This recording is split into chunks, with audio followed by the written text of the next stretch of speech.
पौष कृष्णा चतुर्दशी 2080 बुधवार का दिन और 10 जनवरी 2023 प्रातः के 10 बजा चाहते हैं लगभग। और आज का मेरा ये दूसरा वीडियो है। पहला वीडियो मैं अपनी वेदना से निकला, इसलिए मैं उसको सार्वजनिक शेयर नहीं करूँगा। और ये दूसरा वीडियो यूट्यूब पर, जैसे यूट्यूब से ही सार्वजनिक जाता है, और इससे पिछला वीडियो में सार्वजनिक के लिए नहीं है, इसलिए मैं नहीं करूँगा। मित्रों, मेरे आसपास शुभ ही शुभ है। ये मैं अपने पिछली वीडियो में भी, और उसका संकेत मैंने किया। और मैं ये देखता हूँ कि अपनी इस बहुत अर्ली एज में ही, 73-74 की उम्र में ही, और मैं 73 नहीं, 74 शुरू नहीं हुआ है, 73 की उम्र में ही मैं अब मेरे परिवार में कम से कम और समाज में भी, और सार्वजनिक उपयोग का या किसी भी काम का नहीं रहा हूँ। मुझसे कोई भी सिद्धि या कोई भी काम परिवार वालों का होता नहीं, कोई कहता भी नहीं मेरे को। तो सबने स्वीकार कर लिया है कि मैं एक अपनी दायित्वों से, व्यवस्था तंत्र से मुक्त हुआ हूँ। सार्वजनिक कार्यक्रमों में मैं जाता नहीं, और न पारिवारिक और न सामाजिक, अनलेस कि कोई बहुत ज़बरदस्ती ना हो। और ज़बरदस्ती करने वालों को फिर ज़्यादा नहीं करना पड़ता। जैसे मेरा बेटा मुझे कहता है तो कहते ही मैं मान जाता हूँ, क्योंकि इतनी बात वो जानता ही है कि पापा चाहते नहीं है जाना। फिर भी वो कहता है तो मैं कहते ही मान जाता हूँ, और बाकी सबको मैं ना कर देता हूँ कि नहीं, मेरा मन नहीं है और मेरी शारीरिक अवस्था भी नहीं है कि मैं अब शेयर कर सकूं।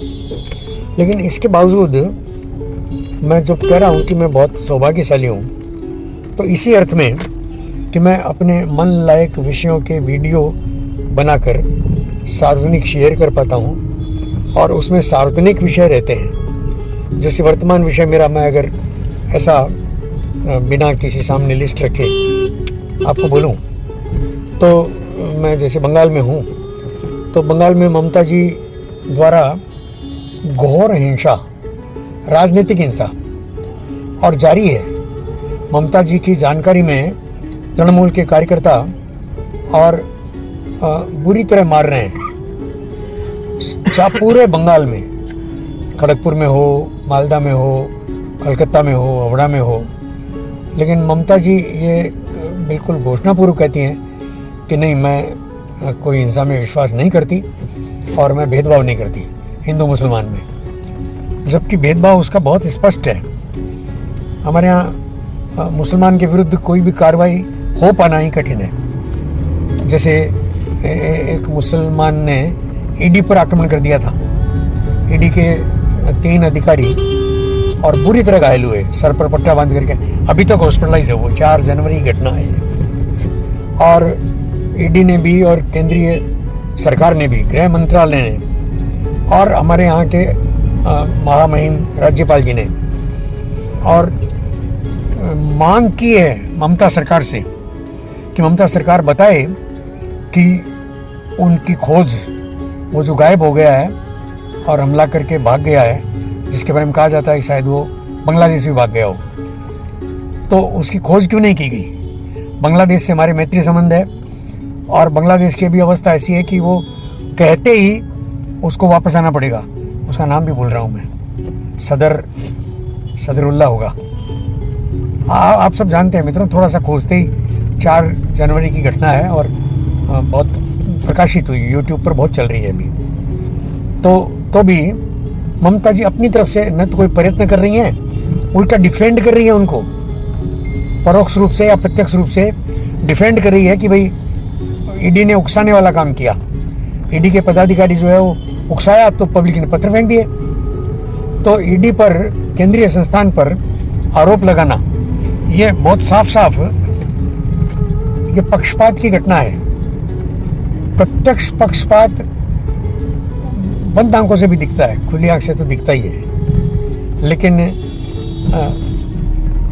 झूठ और पक्षपात और उनके बल पर मैंने कई बार तो ऐसा लगता है कि ममता इसको मुस्लिम प्रदेश बना करके और अलग से एक देश बन जाए, क्योंकि मुस्लिम प्रदेश बनने का मतलब ये अलग देश हो गया। ये भारत को काटना तो बहुत सरल काम रहा है मुस्लिमों के लिए, काटते रहे पहले भी, टुकड़े टुकड़े करते रहे हैं भारत को।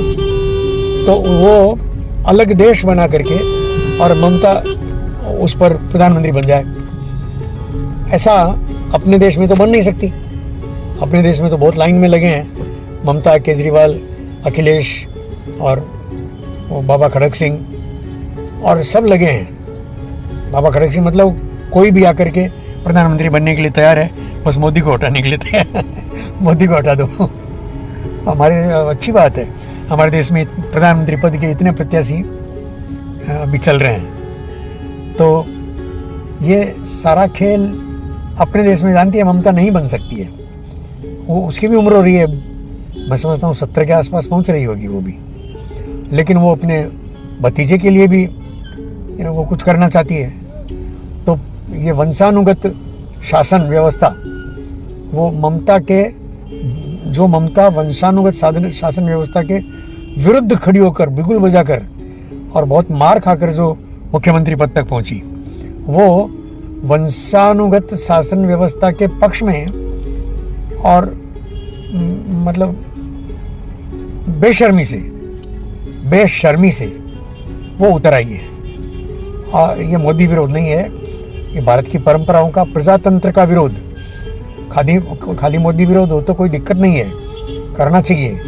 मोदी जी की नीतियों में अगर कोई भी कमी दिखती है तो उसको बताया जाए।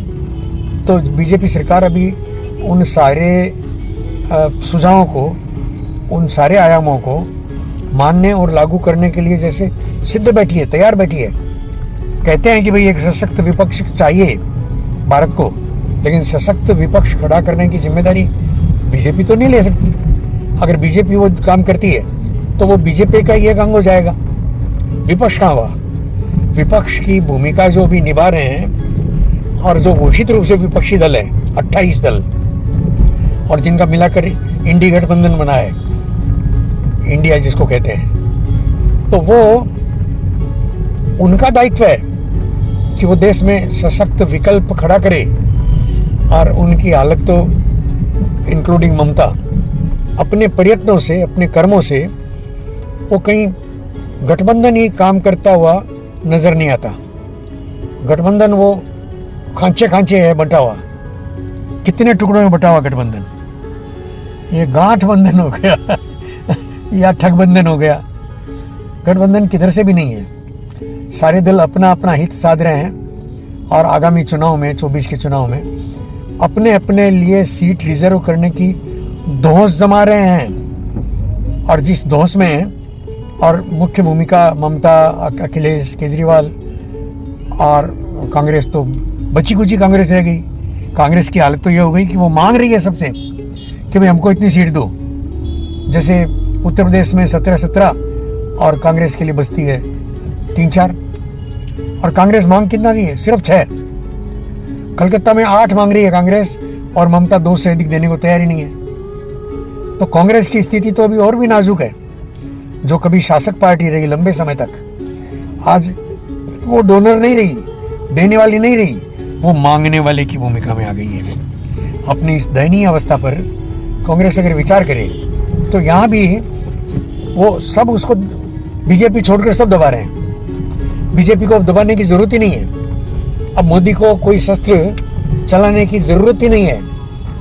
मोदी बिना शस्त्र चलाए अपनी हाव भाव, चाल डाल और अपने कार्यों से और जगह जगह कांग्रेस की खुदी हुई कब्र में बची कुची कांग्रेस को डालने के लिए जैसे मोदी का सहयोग कर रहे हैं सब। ये सारी जो इंडी गठबंधन है उसकी पार्टियां मोदी का सहयोग कर रहे हैं। और बहुत बार तो बोलते हैं कि भाई ये मोदी की भी पार्टी है। हमारे अधीर रंजन कलकत्ता वाले और जो कांग्रेस के लोकसभा में और मुख्य प्रवक्ता हैं या मुख्य व्यक्ति हैं विरोधी दलों के, वो तो बोल ही रहे हैं कि भाई ममता जो है वो बीजेपी की बी टीम है। ममता कहती है अधीर भी बी टीम है, अधीर कहते हैं ममता बी टीम है।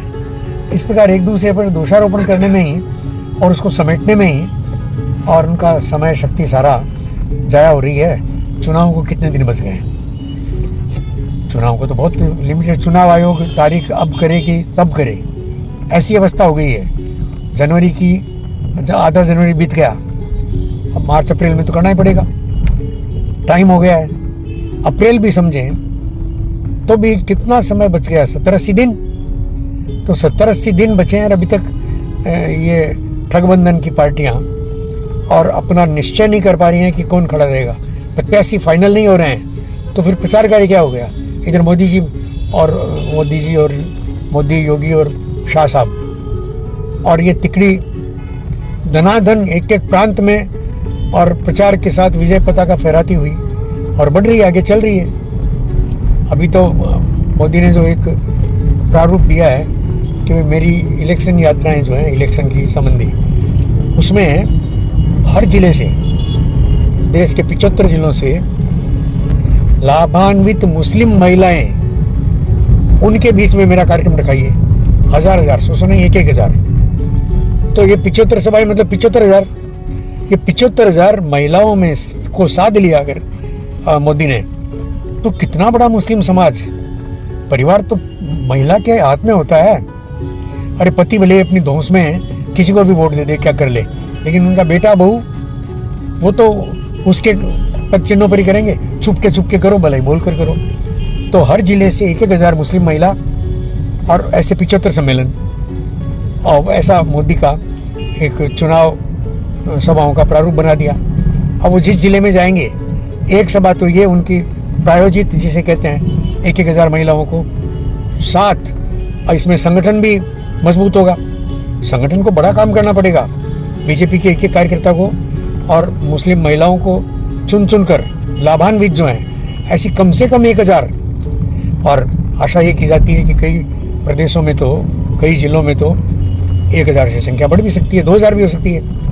कार्यकर्ताओं का उत्साह ज़्यादा रहा तो 2,000 कर देंगे। वो 2,000 के लिए मना ही नहीं है, कम से कम 1,000 चाहिए। तो ऐसी एक व्यू रचना वो उस पर मोदी जी काम कर रहे हैं। और बाकी ठगबंधन के जो सारे सदस्य हैं उनका तो आप सबको पता है, मीडिया में बहुत आ रहे हैं और अभी तक वो इतना तय नहीं कर पा रहे हैं कि भाई किस प्रकार से अपनी रणनीति को आगे बढ़ाएं। रणनीति आगे बढ़ेगी कैसे जब तक प्रत्याशी तय नहीं होता और प्रत्याशी को खड़ा नहीं करते। बस मित्रों, मैं अक्सर इन वीडियो को अतीत और भविष्य के साथ बोला करता हूँ। आज़ादी के बाद हमारा इन 75-76 वर्षों का जो पूरा अतीत है वो अधिकांश कांग्रेस या कांग्रेस प्रभावित विचारधारा के अधीन रहा। ये पहली बार और एक सशक्त और ओरिजिनल विपक्ष वो भारत देख रहा है, जो अब जो शासन व्यवस्था जिसके हाथ में है और घोषणापूर्वक भारतीय मूल्य मतलब हिंदू मूल्य वो लगातार सामने आ रहे हैं। भविष्य इसका बहुत सुनहरा है। भविष्य विवेकानंद, अरविंद सभी कह गए कि भविष्य भारत का है। तो भारत का भविष्य जो है वो इस तरह से हम भी देखते हैं, बहुत स्पष्ट सुनहरा भविष्य। आप सबको बधाई मित्रों इस भविष्य के लिए। नमस्कार।